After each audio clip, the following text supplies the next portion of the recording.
La signature avancée, elle admet deux sous-niveaux. Le sous-niveau 1 qui vient rajouter un autre moyen d'authentification supplémentaire, sachant que la signature simple, c'est souvent un seul moyen. C'est juste l'adresse mail en moyen. Enfin, dans la grande majorité des cas, c'est juste l'adresse mail. Le niveau 2.1, c'est ce qu'on va appeler une signature électronique avancée standard. Donc, c'est-à-dire qu'on vient rajouter, en plus du mail, le numéro de téléphone du signataire, par exemple. Là, on est sur des cas qui vont être plutôt sur des profils où, bah, si moi je dois faire signer un devis à 2, 3, 4, 5 000 euros à un client, je vais plutôt tabler sur celui-là. Parce que bon, je dois apporter, finalement, en cas de litige, la preuve que bah, mon client était conscient de ce qu'il signait.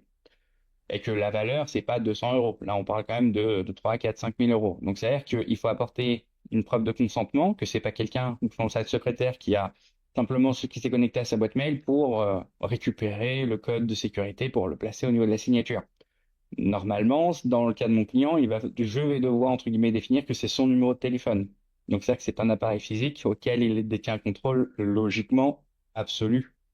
Donc, ça veut dire à partir de ce moment-là que bon, bah, c'est bon. Là, on a un numéro de téléphone qui a été validé et on a eu une adresse mail qui a été validée. Donc, je sais que le signataire, bah, c'est cette personne-là et pas quelqu'un d'autre.